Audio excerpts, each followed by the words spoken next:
እሰየ ምስራች ጌታ ተወለደ ከሰማይ ሰማያት ለኛ ሲል ወረደ እሰየ ምስራች ኢየሱስ ተወለደ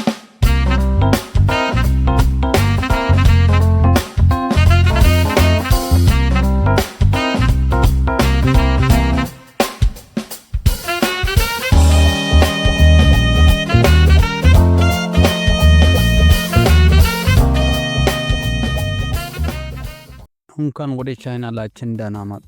ይህ ቪዲዮ የጌታችን የኢየሱስ ክርስቶስ መወለድ በመጽሐፍ ቅዱስ መሰረት በጥልቀት እንድንረዳ ይረዳናል።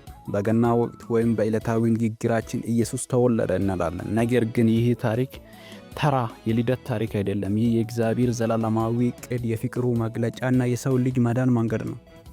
በታሪክ ውስጥ ብዙ ልደቶች አሉ። ነገር ግን አንድ ልደት ዓለምን ለዘላለም ቀየረ። እርሱም የጌታችን የኢየሱስ ክርስቶስ ልደት ነው። በቤተልሔም ትንሽ ግርግም ውስጥ የተኛ ሕፃን የሰውን ልጅ ታሪክ ሙሉ በሙሉ ቀይሮታል። ዛሬ ይህንን የልደት ስንመለከት ኢየሱስ ተወለደ ብለን ብቻ አንቆምም። ከእርሱ በላይ ማስተዋል ያሉብን የእግዚአብሔር ዕቅድና መግለጫ አለ። ስለዚህ በክርስቶስ መወለድ ላይ እያሰላሰለን ማስተዋል ያሉብን 3 ጠቃሚ ነጥቦችን አብረን እንመለከታለን። ጌታ ተወለደ ከሰማይ ሰማያት ለኛ ሲል ወረደ። ውድ ወንድሞቼና እህቶቼ የኢየሱስ ክርስቶስ መወለድ የእግዚአብሔር ፍቅርና የመዳን ዕቅድ ታላቅ መግለጫ ነው። ይህ ቪዲዮ ይህንን ታሪክ በጥልቀት እንድንረዳ ይረዳናል። 3 ጥያቄዎችን በመጽሐፍ ቅዱስ ቃል እንመልሳለን። ኢየሱስ ለምን ተወለደ? ለምን በዕቅድ ተወለደ? እና በመወለዱ ጊዜ የተከሰቱ ክስተቶች ምን ያስተምሩናሉ? ለሚሉ ጥያቄዎች በመጽሐፍ ቅዱስ ቃል እንመልሳለን። ጌታ ተወለደ ከሰማይ ሰማያት። እንቀጥል። የመጀመሪያው ነጥብ ኢየሱስ ለምን ተወለደ? የብዙዎቻችን መልስ እኛን ሊያድነን እንላለን። እውነትም ነው። ነገር ግን እዚህ ላይ ጥልቅ ጥያቄ ይነሳል። እግዚአብሔር ሰውን ለማዳን አንድያ ልጁን ከመስጠት በቀር ሌላ መንገድ አልነበረውምን? ለምን አምላክ ራሱ ሰው መሆን አስፈለገ? ለዚህ ጥያቄ ምክንያታዊ የሆነ መልስ እግዚአብሔር ፍጹም ቅዱስ፣ ቅን ፈራጅና እውነተኛ አምላክ ከመሆኑ የተነሳ ሰውን ለማዳን ሌላ መንገድ አልነበረውም። መጽሐፍ ቅዱስ ይህንን በግልጽ ያስረዳል።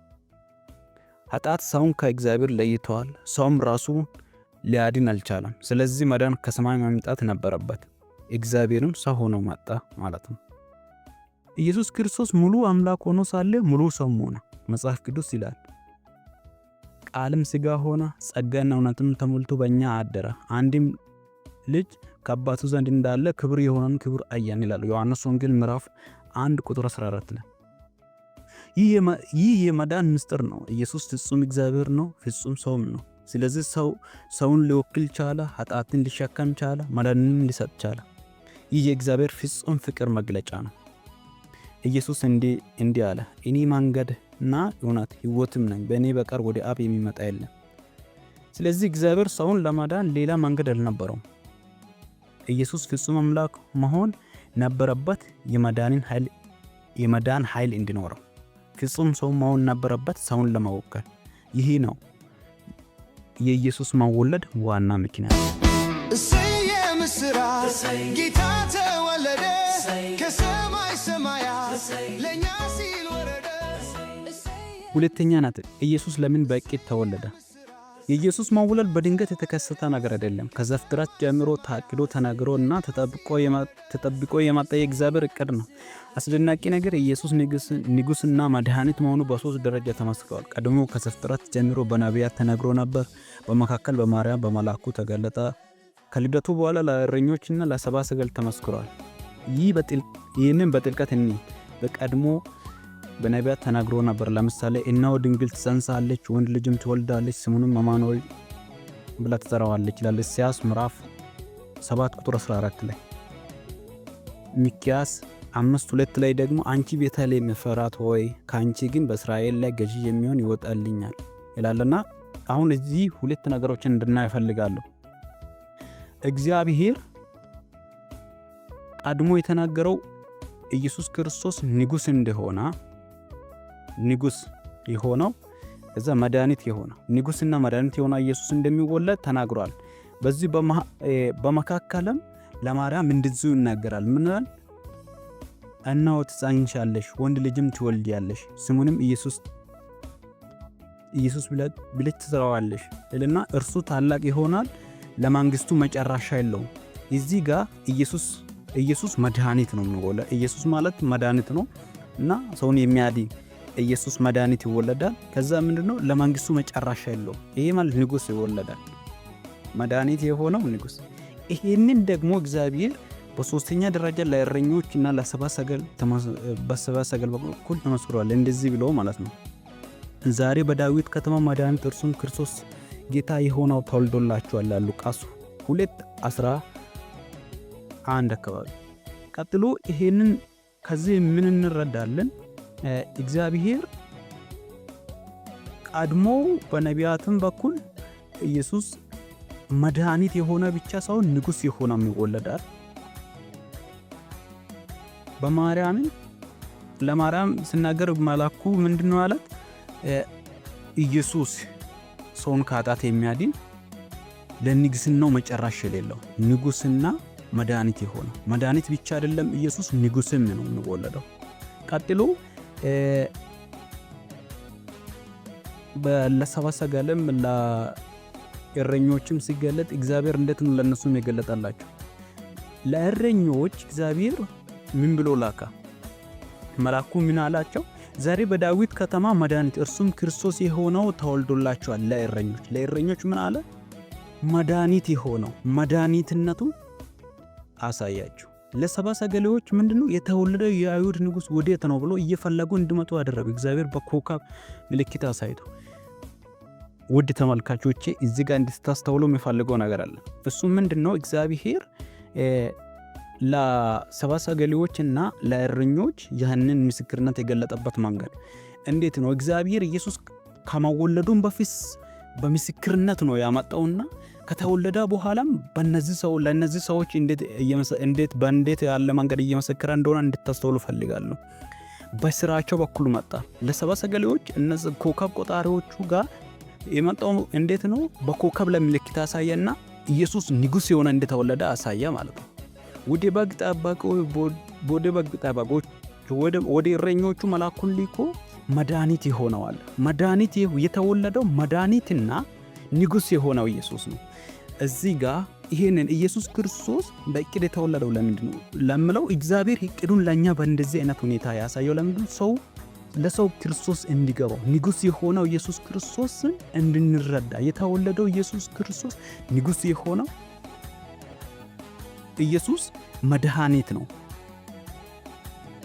ይህንን ለሰው በሚገባው መልኩ እግዚአብሔር በእቅድ ነው ያሳየን ወገኖቼ። እግዚአብሔር በእቅድ የሚሰራ አምላክ ነው። እቅዱ በጣም ነው ይገረመኝ። እዚህ ጋር በጣም በሚደንቅ ሁኔታ ሶስቱንም ደረጃዎች መጀመሪያ በነቢያቶቹ መናገሩ፣ ከዛ ለማርያምም ይህንን ነው ደግሞ መናገሩ። ያንን ሲወለድ ደግሞ ዝም አላለም። እግዚአብሔር ምስክር አስቀመጠ ማለት ኢየሱስ በዚህ በእቅድ ለእኛ እንድንገባ እኛ ክርስቶስን እንድንረዳው ለሰዎቹ ሲወለድ በዛ ጊዜ ያሉ ሰዎቹ በትክክል ኢየሱስን እንድንረዱ አሁን በእኛ ዘመን ያለ ነው እኛ በትክክል ክርስቶስን እንድንረዳ እግዚአብሔር በዚህ በእቅዱ መስመር አሳይቶናል ማለት ነው። ምስራች ጌታ ተወለደ ከሰማይ ሰማያት ለእኛ ሲል ወረደ። ሶስተኛ ነጥብ በመወለዱ ጊዜ የተከሰቱ ክስተቶች ምን ያስተምሩናል? የተወለደበት ቦታ፣ ኮከብ፣ ሰብአ ሰገል ስጦታና ስግደት፣ ለእረኞች የመላኩ መልእክት፣ የሄሮድስ መናደድ። እነዚህ በመወለዱ ጊዜ የተከሰቱ ነገሮች ጥልቅ ትምህርት ይሰጡናል። ለምሳሌ የተወለደበት ቦታ ግርግም ነው። ንጉሳችን በትህትና ነው የመጣውና እግዚአብሔር ትህትናን እንደሚመርጥ ያሳያል። ለምሳሌ እንዳያችሁት ሰብአ ሰገሎች ሲመጡ ንጉስን ፈልጉ። ንጉስ እንደተወለደ አይቶ በምልክት ሲመጡ ንጉስን ያገኙት በቤተ መንግስት ውስጥ አይደለም፣ ያገኙት የት ነው? በግርግም። ንጉሥ የት? በቤተ መንግሥት ሳይሆን በግርግም። እግዚአብሔር ትሕትናን እንደሚመርጥ ያሳያል። ሁለተኛ ኮከብ ሰባት ሰገሌዎችን የመረጣቸው ኮከብ ነው። ሰባት ሰገሌዎች በኮከብ ተመርቶ ነው የመጡት። እግዚአብሔር እሱን የሚፈልጉ ሰዎችን እንደሚመራቸው ያሳያል። የሰባት ሰገሌዎች ስጦታና ስግደት ደግሞ ስጦታቸው ወርቅ፣ ዕጣን፣ ካርቤ ነው እና እነዚህን አቀረቡ ለኢየሱስ።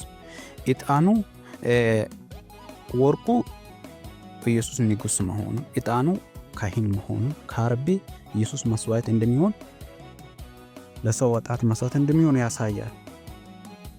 እና ከነዚህ ስጦታዎችም የምንማራቸው ሌላ ተጨማሪ ነገር አምልኮ በቃል ብቻ እንዳልሆነ ራስንም በመስጠት እንደሆነ ያስተምረናል ማለት ነው። ለእረኞች የመልአኩ መልእክት ለሕዝብ ሁሉ የሚሆን ታላቅ ደስታ መድኃኒት ክርስቶስ እንደተወለደ ነገራቸው ማለት ነው። ይሄ ምን ያሳያል? መዳን ለሰው ሁሉ፣ ለተራ ሰዎች በእግዚአብሔር ዘንድ ተራ ሰው የለምና ለሁሉም ሰው ነው መዳን። በእኛ እይታ ሰዎችን አሳንሰን ከፍ አድርገን፣ በእግዚአብሔር እይታ መዳን ግን ለዓለም ሁሉ ለሰው ሁሉ እንደሆነ ከዚህም እንረዳለን ማለት ነው። ለምንድነው ለየእረኞቹን ሐሳብ ያነሳሁት? እግዚአብሔር በዛ ታይም ሌሎቹ ለምሳሌ ካህናት እያሉ ብዙ የታወቁ ታዋቂ የሆኑ ሰዎች እያሉ እግዚአብሔር ለምን ወደ እረኞች ሄዶ መድኃኒት የሆነው ተወልዷል ብሎ ነገራቸው። ይህ የእግዚአብሔር ዓላማ ለሰው ሁሉ እንደሆነ ትመለከታላችሁ ማለት ነው። የሄሮድስ መናደድ የሚያሳየን ትምህርት ኃይሉ አስፈራው ማለት ነው። ኃይሉን ፈራ፣ የኢየሱስን ኃይል ፈራ። ንጉሥ ተወልዷል፣ ደግሞ በምልክት ነው የተወለደው። የንጉሱ መወለዱ ሄሮድስን አስፈራ። ይህ ደግሞ የክፉ ኃይልን አመጽ ያሳያል። ኢየሱስ ሲወለድ የምናደድ ይሄ የክፉ ኃይል አመጽን ያሳያል። ነገር ግን የትኛውን ክፉ ኃይል አመጽ የእግዚአብሔርን እቅድ አያበላሽም። የእግዚአብሔር እቅድ ደግሞ አይሸነፍም፣ ለየትኛውም ለክፉ ዓላማ ማለት ነው። ስለዚህ ከዚህ የምንማረው አሁን ከሰባ ሰገሌዎቹ እረኞች፣ ከሰባ ሰገሌዎቹ አምልኮ፣ ከእረኞቹም የምንማረው ኢየሱስን በትክክል እንደሚከተሉ እንደሚያመልኩ፣ ከሄሮድስ ደግሞ ተቃዋሚ እንደሆነ እናያለን። ኢየሱስን የሚያመልኩ እንዳሉ አት ዘ ሴም ታይም የሚቃወሙም አሉ። በዛ ጊዜው ኢየሱስን የሚቃወሙ አሉ። ዛሬም እንደዚሁ ሁለት አይነት ሰዎች አሉ፣ ሁለት ምላሽ የሚሰጡ ማለት ነው። ስለዚህ ከዚህ ትምህርት የምንማረው ይሄንን ነው ማለት ነው። ምስራች ጌታ ተወለደ፣ ከሰማይ ሰማያት ለእኛ ሲል ወረደ። ውድ ተመልካቾች የኢየሱስ መወለድ ተራ ታሪክ ሳይሆን የእግዚአብሔር ፍቅርና መዳን እቅድ ነው። ይህን እውነት በልባችሁ ተቀበሉ። ይህ ትምህርት ጠቃሚ ከሆነ ቪዲዮን ላይክ ያርጉ፣ ለሌሎችም ሼር አርጉ እና ሰብስክራይብ በማድረግ ተጨማሪ መጽሐፍ ቅዱሳዊ ትምህርቶችን ይከታተሉ። በአስተያየት ክፍል ይህ መልእክት ለእርሶ ምን ማለት እንደሆነ ይጻፉ። እግዚአብሔር ይባርካችሁ። በሌላ ቪዲዮ እንገናኝ።